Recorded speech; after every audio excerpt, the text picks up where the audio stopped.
গ্রাম অঞ্চল যতই দেখি ততই মুগ্ধ হই। আসলে যারা ঢাকা থাকে, শহরে থাকে, তারা কিন্তু গ্রামের ছোঁয়া তেমনটা পায় না। তো এই কারণেই আমি আপনাদের গ্রামের সুন্দর এবং মানুষের জীবন সবকিছু আপনাদের তুলে ধরার চেষ্টা করি। তো বন্ধুরা, তাহলে চলুন, আরো অনেক কিছু দেখার বাকি রয়েছে। আসলে গ্রামগুলো কেমনে যেন আধুনিকতার নাম করে দিন দিন বদলে যাচ্ছে। আগে যেরকম রাস্তাঘাট ছিল এখন কিন্তু তেরকম রাস্তাঘাট নাই, পাকা হয়েছে। আর মিল ফ্যাক্টরি আস্তে আস্তে ভরে যাচ্ছে। এই যে একটা মিল, গোল্ডেন এজ। তো এত আধুনিকতার মাঝেও মাঝে মাঝে বাঁশের পুল দেখা যায় এবং বর্ষাকালের পানি টলমল করার দৃশ্য চোখে পড়ে। তো আসলে এটা হচ্ছে কায়েতপাড়া গুদারাঘাট। এখান দিয়ে আমরা ছোটবেলায় অনেক যাতায়াত করতাম ঢাকা। আর এই রাস্তার পাশেই টাল দেওয়া হয়েছে, ফসলি টাল, লাউয়ের টাল। তো এই রাস্তা দিয়ে আমরা তেরমুনি হয়ে ঢাকা যাতায়াত করতাম ছোট থাকতেই। তখন এত উন্নত ছিল না রাস্তাঘাট, খুবই জঘন্য রাস্তা ছিল। এখন তো আপনারা দেখতেছেন যে এখানে খুব পাকা রাস্তা, বড় স্ট্যান্ডের মতো হয়ে গেছে, টুকটাক দোকানও বসছে। খুবই নোংরা ছিল এক সময়। তো প্রিয় বন্ধুরা, তো আপনারা যেখানে আমাকে দেখতেছেন, আমি এখানে দাঁড়িয়ে আছি, এটা হচ্ছে আপনার কাঁচপাড়া গুদারাঘাট।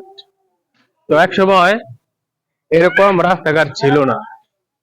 তো এখন যে রাস্তাগুলো আপনারা দেখতেছেন ইট গাঁথা, তো অনেক দু এক বছর আগে এটা খুব চিকন একটা রাস্তা ছিল, খুবই খারাপ এবং খুবই নগণ্য একটা জায়গা ছিল এটা। আর এই নৌকা ঘাটটা বহু বছর পুরনো, মানে 50-60 বছর আগের পুরনো একটা নৌকা ঘাট। এপার ওপার থেকে মানুষ এপার আসতো, এপার থেকে ওপার যেত। আর এটা হচ্ছে বালু নদী। এই নৌকা পার হয়েও আপনার ঢাকা যাওয়া যায়। দেখুন কত যাত্রী মানুষ পারাপার হচ্ছে। আমরাও ছোটবেলা অনেক এখান দিয়ে গেছি। এই যে এটা হচ্ছে গুদারাঘাট। তো এখান থেকে ট্রলার দিয়ে আপনার ঢাকা যাতায়াত করে। এগুলো একসময় অনেক মানে নোংরা ছিল জায়গাগুলো, কিন্তু এখন অনেকটা উন্নত হয়েছে। তো এই যে গুদারাঘাট, এটা কিন্তু বহু বছর ধরে চলছে। আমি যখন ছোট ছিলাম তখনও এই ট্রলার দিয়ে আমরা ঢাকা যাতায়াত করতাম। 20 মিনিট পর পরে একটা নৌক ট্রলার ছাড়ে। নবনির্মিত অসম্ভব দৃষ্টিনন্দন একটি ব্রিজ, দেখার মতো অসাধারণ।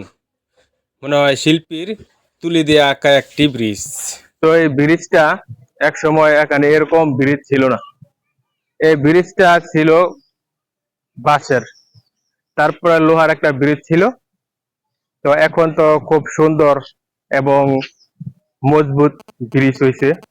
তো এতে করে দুপাড়ার মানুষের অনেক উপকার হয়েছে।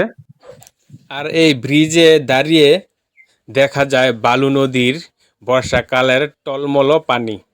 দেখলে মনে হয় নৌকা দিয়ে মন চায় সারাদিন ঘুরে বেড়াতাম।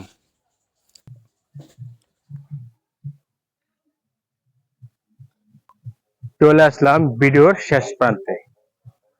তো এখন আমি ভিডিওটা শেষ করব। তো আপনাদের যতটুকু সম্ভব খুব অল্প সময়ের মধ্যে আপনাদের যে নৌকাঘাট, গুদারাঘাট সবগুলো আপনাদের দেখানোর চেষ্টা করছি। তো বন্ধুরা, আমার চ্যানেলটা সাবস্ক্রাইব করে আপনারা সঙ্গে থাকবেন। তো আল্লাহ যেন আপনাদের সুস্থতা দান করে, সেই কামনায় বিদায় নিচ্ছি। আল্লাহ হাফেজ।